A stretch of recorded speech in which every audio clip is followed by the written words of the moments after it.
if we don't teach our children about Islam, the world teach them everything else. যদি আমরা আমাদের সন্তানদের ইসলাম ধর্ম সম্পর্কে না শেখাই, তাহলে পুরো পৃথিবী তাদের সবকিছু শিখাবে, কিন্তু ইসলাম নয়। আজকের তরুণরা কার্টুনের হাতে বেড়ে উঠেছে।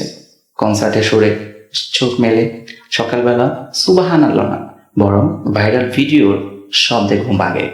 এই তরুণরা একদিন ছিল উম্মাহর আশা, কারণ এই তরুণদের মাঝে আমাদের মাঝে জেগে উঠেছিল খালিদ বিন ওয়ালিদ, মোহাম্মদ বিন কাসেম, সুলতান সালাহুদ্দিন আইয়ুবী। আজ তারা হয়ে গেছে উম্মাহর শোক। কেন এমন হলো? আল্লাহ সুবহানাহু ওয়া তাআলা বলেন, ক্বাদ খালাত মিন ক্বাবলিকুম সুনানুন তাসিরু ফিল আরদ ফানজুরু কাইফা কানা আকিবাতুল মুকাজ্জিবিন। আল্লাহ সুবহানাহু ওয়া তাআলা বলেন, তোমাদের পূর্বে বহু জাতি ধ্বংস হয়েছে, সুতরাং পৃথিবী ভ্রমণ করো আর দেখো যারা আল্লাহর নির্দেশ অস্বীকার করেছিল তাদের পরিণতি কেমন হয়েছিল। বর্তমান সময়ে অনেক সুশীল এবং অনেক নাস্তিকরা আল্লাহ সুবহানাহু ওয়া তাআলার বিধানগুলো তারা অমান্য করার চেষ্টা করছে, বিধানগুলো সংস্কার করার চেষ্টা করছে।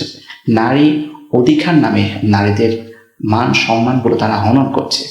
এটা নিছক একটা নারী জাতিকে কলঙ্ক ছাড়া আর কিছু নয়। তাদের জন্য এই আয়াতের মধ্যে রয়েছে আল্লাহর পক্ষ থেকে শিক্ষা।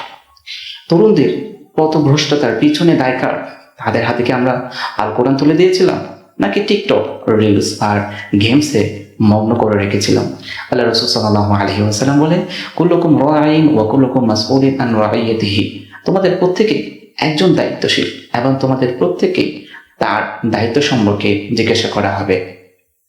সমসাময়িক তথ্য অনুযায়ী বর্তমানে মধ্যপ্রাচ্যের বাহিরে মুসলিম তরুণদের প্রায় অ্যাপ্রক্সিমেটলি 70% অধিক ধর্মীয় শিক্ষা থেকে তারা দূরে, এবং প্রায় 40% তরুণ 5 ওয়াক্ত নামাজ পড়ে না, এবং অধিকাংশ তরুণীরা বিভিন্ন কনসার্ট, কাপল ব্লগ এবং টিকটক এবং এমন নগ্ন প্রদর্শনকারী এমন অহেতুক ভিডিওতে তারা মগ্ন হয়ে নিজেকে, নিজের চরিত্রকে তারা ধ্বংস করছে। সেজন্য স্কলাররা বলে, youth are the future of our nation, if you don't guide them with light they may get lost in the dark, and when that happens who will be responsible? You, me, or all of us? বলা হয়েছে তরুণরাই জাতির ভবিষ্যৎ। যদি তাদের হেদায়েতের আলোই না জাগে, তবে কালো অন্ধকারে তারা হারিয়ে যাবে।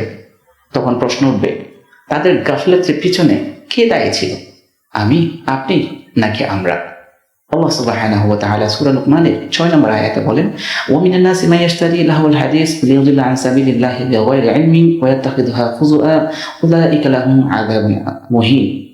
কিছু মানুষ এমন রয়েছে যারা অহেতুক কথাবার্তা, গান বাজনা, হাসি তামাশা কেনে এবং তাদের জীবনটাকে তারা কাপড় ব্লগে, বিভিন্ন ধরনের নগ্ন ভিডিওতে, বিভিন্ন অহেতুক কর্মকাণ্ডে নিজের জীবনটাকে তারা বিনষ্ট করে, ঈমানটাকে তারা ধ্বংস করে এবং ঈমান বিধ্বংসী কর্মকাণ্ডে তারা লিপ্ত থাকে, এবং তারা জানে না তারা কি করছে।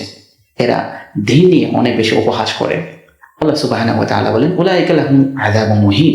যারা তাদের ঈমান নিয়ে গাফিল এবং তারা এই ঈমান বিধ্বংসী কর্মকাণ্ডে লিপ্ত, তাদের জন্য রয়েছে লাঞ্ছনাকর শাস্তি।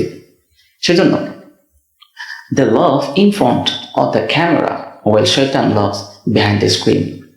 তারা ক্যামেরার সামনে হাসে আর শয়তান পিছনে দাঁড়িয়ে হাসে। They seek likes and followers but lose the love of Allah. তারা নিজেদেরকে লাইকস এবং ফলোয়ার পাওয়ার পিছনে তারা নিজেকে হারিয়ে ফেলে। এই হারানোর মধ্য দিয়ে তারা আল্লাহর ভালোবাসা থেকে বঞ্চিত হয়ে যায়। Screen won't shield you from hellfire.